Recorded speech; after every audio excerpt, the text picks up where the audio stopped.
मित्राणि नमः संस्कृताय। कैसे हैं आप सब? उम्मीद है अच्छे होंगे, स्वस्थ होंगे। फ्रेंड्स, स्वागत है आपका संस्कृत शिक्षा में और मैं हूं बिंदु शर्मा। हम कर रहे हैं सांख्यकारिका। इसकी 2 कक्षाएं हम पहले कर चुके हैं और आज है इसकी हमारी क्लास 3। तो देखिए फ्रेंड्स, यदि कक्षा अच्छी लगे तो प्लीज़ लाइक कीजिए, शेयर कीजिए, कमेंट कीजिए और चैनल पर नए हैं तो चैनल को सब्सक्राइब कीजिए। डिस्क्रिप्शन बॉक्स में टेलीग्राम का लिंक है फ्रेंड्स, यदि आप चाहें तो वो भी ज्वाइन कर सकते हैं और यदि इसकी PDF चाहिए तो भी आप बता सकते हैं। तो देखिए, प्रकृति की उपलब्धि उसके कार्य से होती है। किससे? कार्य से। प्रकृति की उपलब्धि उसके कार्य से होती है और महत् आदि कार्य प्रकृति के समान और असमान दोनों होते हैं। तो क्या होते हैं? सत्कार्यवाद सांख्य दर्शन का प्रमुख सिद्धांत है। सतः सत जायते, सत्य से ही सत्य पैदा होता है। आगे, सांख्य की दृष्टि में सत्कार्यवाद है असद कारणात उपादान ग्रहणात सर्व संभावात शक्तस्य शक्य कारणात कारण भावाच सत्य कार्यक्रम। तो सत्कार्यवाद के सिद्धांत में 5 हेतु हैं। कौन कौन से?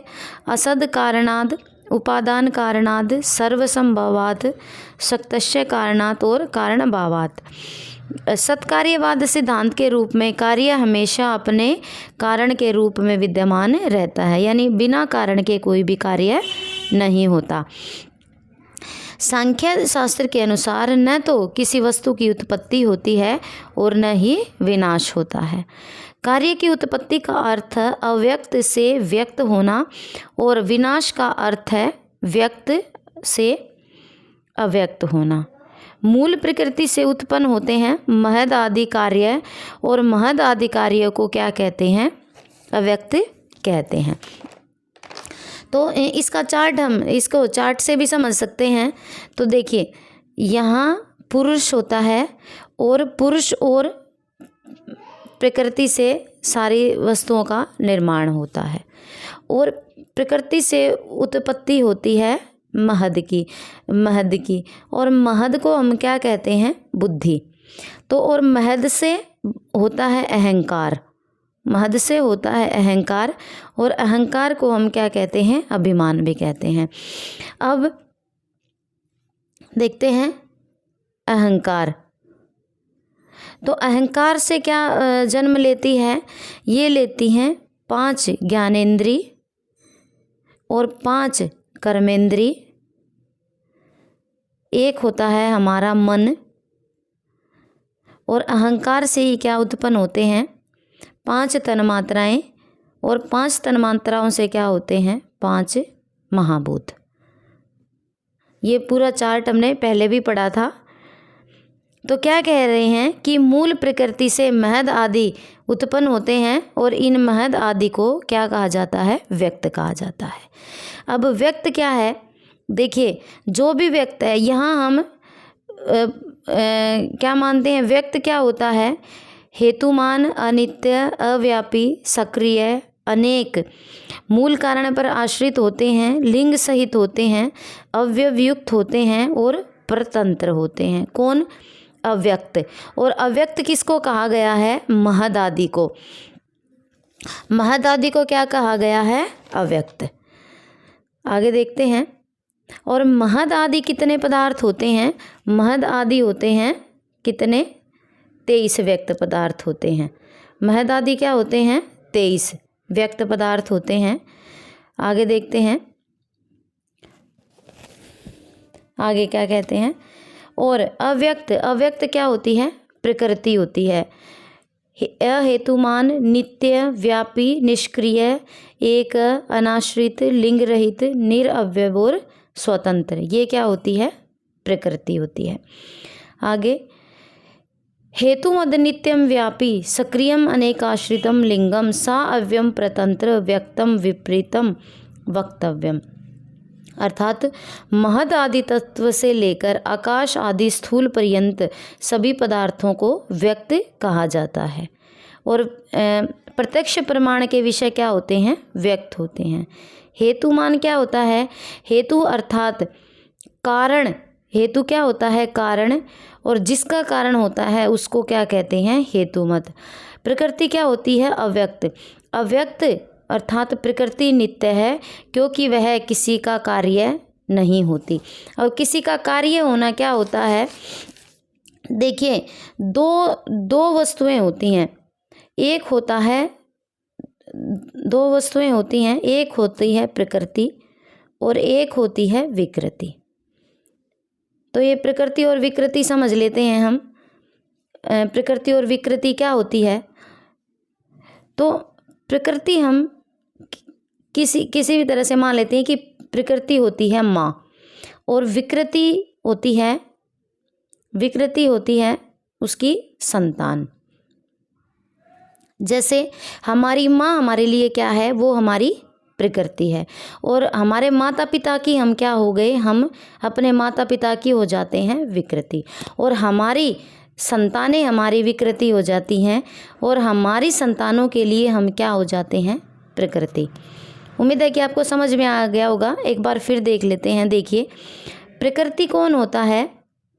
जो किसी से उत्पन्न होता है। लेकिन प्रकृति, ये जो शुरू की प्रकृति है, ये क्या है? ये अविकृति है, यानी ये अपने आप से बनी है। प्रकृति को बनाने वाला कोई नहीं है। तो प्रकृति क्या है? ये अविकृति है और अकेली है। और प्रकृति की जो संतान हैं, जो महद आदि हैं, वे क्या हैं? वे प्रकृति की विकृति हैं। तो प्रकृति और विकृति हमारे माता पिता हमारी क्या हैं? प्रकृति हैं, और हम अपने माता पिता की क्या हैं? विकृति हैं। और हमारी संतानों के लिए हम फिर प्रकृति बन जाएंगे, और हमारी संतान हमारे लिए क्या हो जाएंगी? विकृति हो जाएंगी। यदि अब भी समझ में नहीं आता है तो आप कमेंट बॉक्स में बता सकते हैं। देखिए अब क्या है,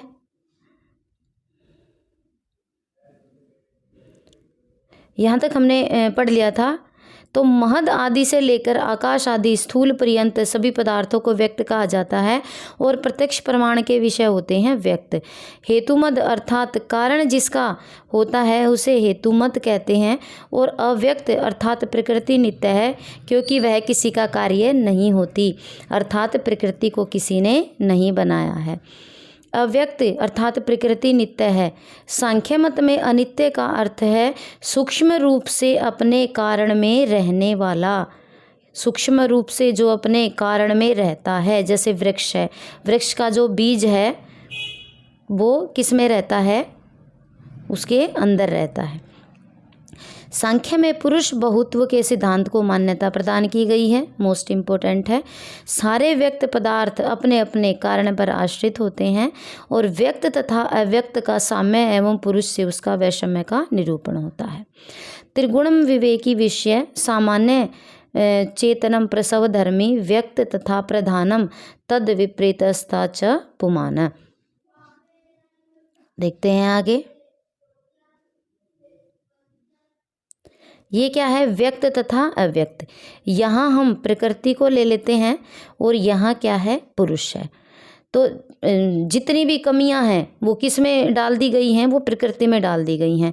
त्रिगुणात्मक है, अर्थात रजोगुण तमोगुण से ये त्रिगुणात्मक है, यानी सत्वगुण, रजोगुण और तमोगुण से कौन बनी हुई है? ये बनी हुई है पृथ्वी। अविवेकी है, विश्व में रहने वाली है, सामान्य है, अचेतन है और प्रसवधर्मी है। ये किसकी विशेषताएं हैं? ये हैं प्रकृति की। और इसके विपरीत कौन बताया गया है? पुरुष बताया गया है। त्रिगुणातीत है, गुणों से रहित है, विवेकी है, अविषयी है, असामान्य है, चेतन है और अप्रसवधर्मी है। व्यक्त तथा प्रधान तद विपरीतता च पुमान। इस कारिका में व्यक्त तथा अव्यक्त के साधर्म्य एवं पुरुष का व धर्म का निरूपण किया गया है। अब सांख्य के 3 गुण कौन कौन से बताए गए हैं? सांख्य के अनुसार 3 गुण हैं, सत्व, रजस तथा तमस। सत्व, रजस तथा तमस का स्वरूप है सुख, दुख और मोह। प्रीति विषादात्मक। प्रीति का अर्थ है सुख, प्रीति का अर्थ क्या है? सुख। अप्रीति का अर्थ है दुख और विषाद का अर्थ है मोह। तीनों गुणों के कार्य कौन कौन से हैं? जैसे सत्व गुण का कार्य है प्रकाश और रजोगुण का कार्य है प्रवर्तन और तमोगुण का है नियमन।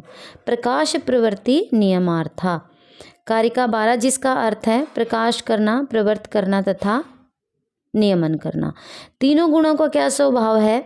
तीनों गुण एक दूसरे को दबाना, आश्रय बनना, उद्भव या आविर्भाव। अन्यो अन्ना अभिभाव आश्रय जनन मिथुन वृत्तश्च। सत्व रजस तथा तमस कर्मशः शांत हैं, घोर हैं और मोह वृत्ति वाले हैं। अब एक चार्ट के माध्यम से देख लेते हैं। यहाँ पर गुण है, स्वरूप है, कार्य और प्रयोजन है और स्वभाव है। सत्व गुण का स्वरूप कैसा होता है? प्रीति होती है, सुखात्मक होता है और ये प्रकाश करता है और एक दूसरे को दबाना। रजोगुण में अप्रीति होती है, दुखात्मक होता है, प्रवर्तन करता है और आश्रय बनता है। तमोगुण विषाद या मोहात्मक, नियमन करता है और उद्भव या आविर्भाव करता है। तीनों गुणों की विशेषताएं ये पेपर में ऐसे के ऐसे आता है। सत्वम लघु प्रकाशम, सत्वगुण हल्का होता है अतः प्रकाश होता है। उष्टम्बकम चलम च रज, रजोगुण चंचल होता है और उत्तेजक होता है। और गुरु व्रणैक्य में तम, तमोगुण भारी होता है अतएव अवरोधक होता है। आगे सत्वगुण, रजोगुण, तमोगुण। सत्व हल्का प्रकाशक, रजोगुण चंचल प्रवृत्तिशील उत्तेजक और तमोगुण भारी और अवरोधक। आगे देखते हैं। तीनों गुणों अर्थात सत्व रजस और तमस विरोधी स्वभाव होते हुए भी प्रदीप अवचार्थ तो वृत्ति अर्थात दीपक के समान व्यवहार करने वाले हैं। सत्वगुण के प्रभावी होने पर व्यक्ति स्वयं को हल्का, सुखी और आनंदित अनुभव करता है। जैसे ये ऋषि मुनि महात्मा जितने भी ज्ञानी लोग होते हैं उनमें कौन सा गुण ज़्यादा प्रभावी होता है? सत्व गुण, जो सारे संसार के लिए सोचते हैं और अपने को साइड में रखते हैं, तो उनमें जो होता है सत्व गुण होता है। रजोगुण वाले होते हैं जो परिवार वाले होते हैं, जो गृहस्थ लोग होते हैं या जो किसी का बुरा भी नहीं करते हैं और अपने अच्छे के बारे में भी सोचते हैं, तो वो क्या होते हैं? रजोगुण। और तमोगुणी जो क्रिमिनल वगैरह होते हैं, दूसरों पर दोषारोपण करते हैं, अपने स्वार्थ के लिए किसी की हानि भी कर सकते हैं, तो ये लोग कैसे होते हैं? तमोगुणी होते हैं। तो सत्वगुण के प्रभावी होने पर व्यक्ति स्वयं को हल्का, सुख और आनंदित अनुभव करता है। रजोगुण के प्रभावी होने पर व्यक्ति में चंचलता और गतिशीलता की अनुभूति होती है। और तमोगुण के प्रभावी होने पर किसी काम को करने की इच्छा न होती है, शरीर में आलस्य होता है और सोने आदि में प्रवृत्त होता है। सतोगुण और तमोगुण दोनों निष्क्रिय होते हैं और रजोगुण उन्हें क्रियाशील बनाता है। सत्व आदि गुणों के कारण अविवेकित इत्यादि धर्मों की सत्ता शुद्ध होती है। कार्य का करण गुणों के स्वभाव से युक्त होने से मूल प्रकृति कौन? अव्यक्त की सत्ता सिद्ध होती है। अव्यक्त अर्थात मूल प्रकृति की सत्ता सिद्ध करने वाले 5 हेतु हैं। भेदानाम परिमाणात, समन्वयात, शक्तित प्रवृत्ते, कार्य कार्य विभागात और वैश्व्य रूपस्य विभागात। अब अव्यक्त अर्थात प्रकृति की सत्ता सिद्धि कैसे होती है?